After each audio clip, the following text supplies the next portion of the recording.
Sandhya, back with another chapter. Dear children, India has emerged as the fastest growing major economy in the world and is expected to be one of the top three economic powers in the world over the next 10 to 15 years, backed by its democracy and strong partnerships. Dear children, the economy of India is characterized as a middle income developing market economy. So, it is the world's fifth largest economy by normal GDP and the third largest by producing power part. Dear children, today we will continue with economics of class 10 and the chapter which we will discuss is sectors of the Indian economy. Let us move on to the topic. Dear children, an economy is the best understood when you study its components or sectors. So, in this chapter, you will learn three of classifications of economy. Those are primary, secondary and tertiary, organized and unorganized, and public, private. To understand this chapter in a better way, try to relate the topic to your daily life. Dear children, in this video lecture, you will also get familiarized with a few fundamental concepts such as gross domestic products and employments, etc. The children, go through this video lecture and get an overview of all the topics taught in the chapter. Let us discuss about sectors of economic activities. Dear children, sectors defines a large segment of the economy in which businesses share the same or related products or service. Dear children, when we produce a good by extraction and collection of natural resources, it is known as the primary sector. Dear children, farming and forestry, hunting and fishing and mining. Dear children, the secondary sector covers activities in which natural products are changed into other forms through ways of manufacturing. So, it is the next step after primary sum. Dear children, manufacturing processes are required here. It is also called the industrial sector. So, dear children, for example, using cotton fiber from the plant, we spin yarn and weave clothes. Using sugar cane as raw material, we make sugar or gur. There are many activities that are undertaken by directly using natural resources. For example, the cultivation of cotton, it takes place within a crop seasons. Dear children, sectors include activities that help in development of the primary and secondary sectors. And these activities by themselves do not produce a good, but they are an aid or support for the production process. It is also called the service sector or tertiary sector. Dear children, examples, teachers and doctors, washermen and barbers, cobblers, lawyers, call centers and software companies example. When we produce a good by extraction and collection of natural resources, it is known as the primary sector. For example, as we discussed, farming and forestry and hunting, fishing and mining. Dear children, then sectors cover activities in which natural products are changed into other forms through ways of manufacturing. It is the next step after primary. Let us discuss more about on this. Comparing the three sectors, the various production activities in the primary, secondary and tertiary sectors produce a very large number of goods and services. Also, the three sectors have a large number of people working in them to produce these goods and services. Dear children, the value of final goods and services produced in each sector during a particular year provide the total production of the sector for that particular year. Dear children, the sum of production in the three sectors gives gross domestic product GDP of a country. Did you got this point? And GDP is the value of all final goods and services produced within a country during a particular year. So, it shows how big the economy, and in India, the task of measuring GDP is undertaken by a central government ministry.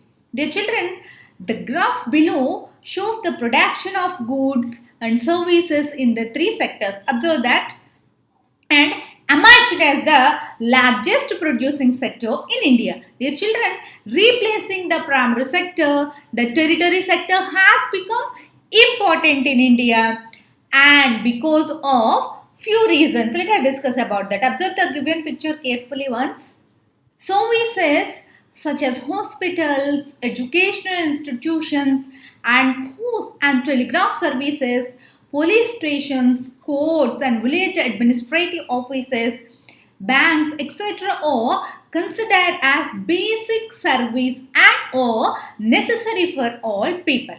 So, the development of agriculture and industry lead to the development of service such as transport, trade, and storage, etc. Dear children, not only this, with the rise in the income of the people, they start demanding more services like eating out and tourism, shopping, and private hospitals and private schools, professional trainings, etc. Dear children, over the post-decade, certain new services based on information and communication technology have become important and essential for nowadays. Dear children, let us discuss about where are most people employed? A way by which we can tackle this problem is to identify, promote, and locate industries, and a large number of people may be employed. A study conducted by the Planning Commission estimate that nearly 20 lakh jobs can be created in the education sector. Dear children, the graph in your textbook shows the share of GDP and employment in the three sectors. Please go through that. And the primary sector continues to be the largest employer even now. So, even though industrial output or the production of goods went up by 9 times during the period, employment in the industry went up by only 3 times. The sum applies to territory as well. So, while production in the service sector rose by 14 times, employment in the service sector rose less than 3 times. Dear children, as a result, more than half of the workers in the country are working in the primary sector, mainly in agriculture, producing only a quarter of a GDP. So, in the contrast of today's, the secondary and tertiary sectors produce 3/4 of the produce, one as they employ less than half of the people. So, employment can be given to people by identifying and promoting and locating industries and services in semi-rural areas.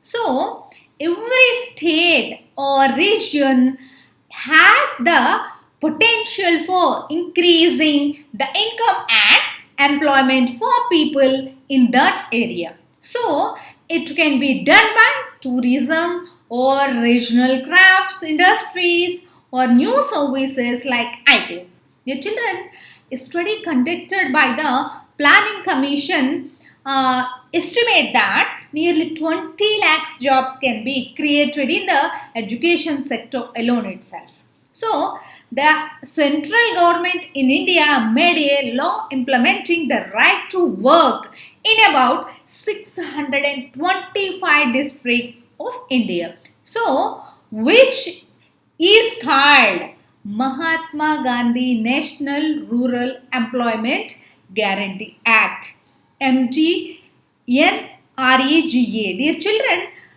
2005 it is implemented under MGNREGA 2005. All those who are able to or in need of work in rural areas are guaranteed 100 days of employment in a year by the government. If the government fails in its duty to provide employment, it will give the unemployment allowances to the people. If the government fails in its duty to provide employment, it will give unemployment allowances to the people. So, the type of work that would help in future to increase that production from land will be given preference under this act. Let us discuss about divisions of sectors as organized and unorganized. The organized sector covers those enterprises or places of work where the terms of employment are regular and therefore people have assured work. It is called organized because it has some formal processes and procedures. Dear children, the sector covers those enterprises or places of work where the terms of employment are regular and thus people have assured work. So, they are registered by the government and have to follow its rules and regulations which are given in various laws. Dear children, so it is called organized because it has some formal processes and procedures. Dear children, people enjoy security of employment to work only a fixed number of hours and get overtime if they work extra and get paid leave. Dear children, under the law, the factory manager has to assure facilities like drinking water and a safe working environment. The workers also receive pensions on retirement. So, what about unorganized sector? Dear children, characterized by small and scattered units which are largely outside the control of the government, and there are rules and regulations but there are no followed, and jobs here are low paid and often not regular. So, there is no provision for overtime, paid leaves, holidays and sick leaves, etc. So, dear children, employment is not secured in unorganized sector. So, people can be asked to leave without any reason. This sector includes a large number of people who are employed on their own, doing small jobs such street vendors or doing repair works.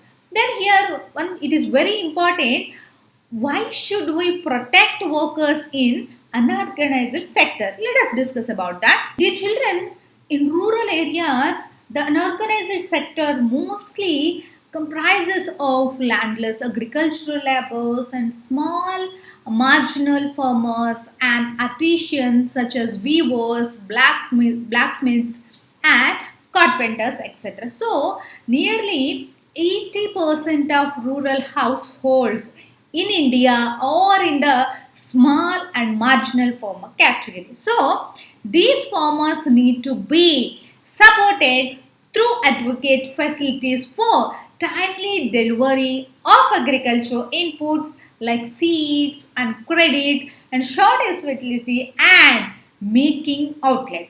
So, in the urban areas, unorganized sector comprises mainly of workers in small scale industries and casual workers in construction, trade, and transportation, etc.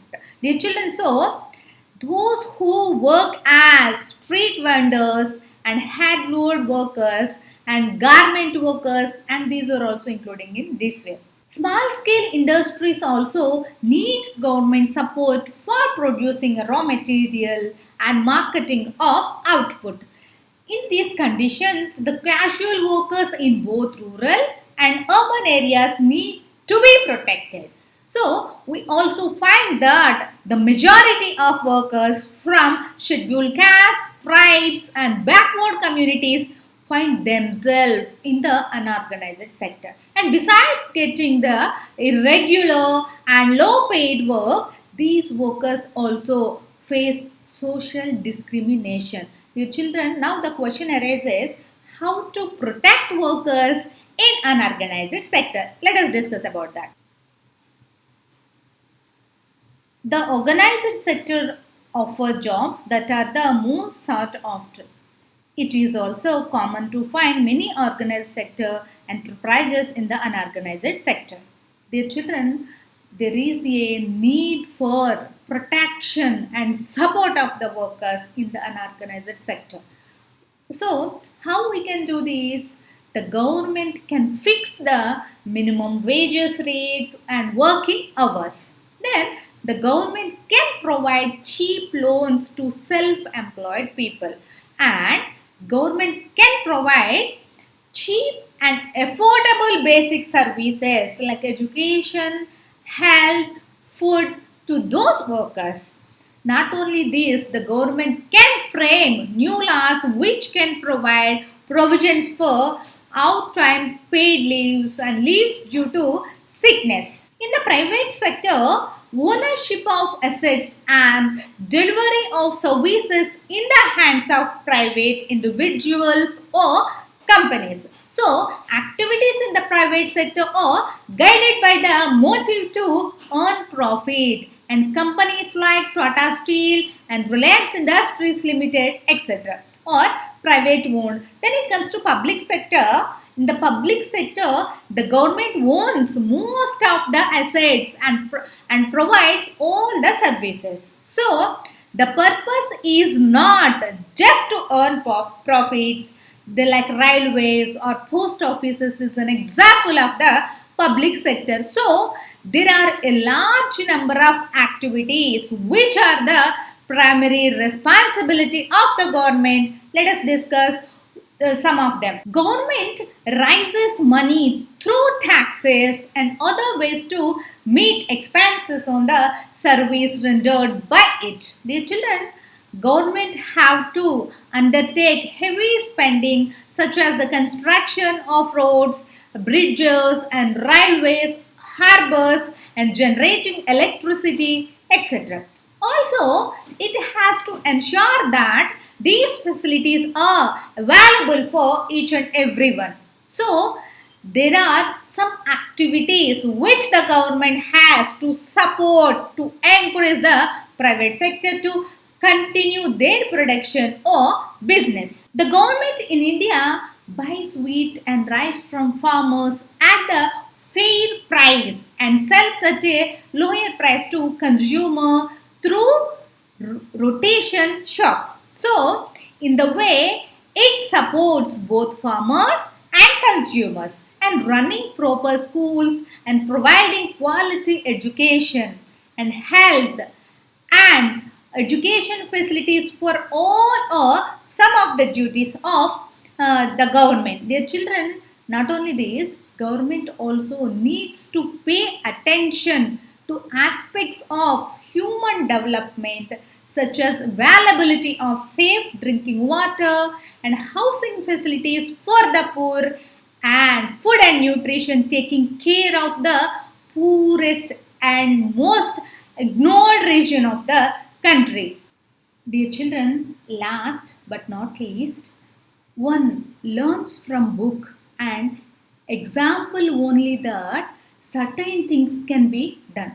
So, actual learning requires that you do those things, enjoy your study, and rather than viewing it is as burden. And thrust upon you by your parents. Dear children, education is a process of learning and not a hard preparation for future living. Dear children, knowledge is gaining a necessary thing every day and wisdom is losing an unnecessary thing. Dear children, never lose enthusiasm in studies, work to pleasure, resulting gain is just a bonus. Don't work with pain just for a happy result. Learning will continue. Stay tuned for more video lectures on social science. Keep learning. Thank you.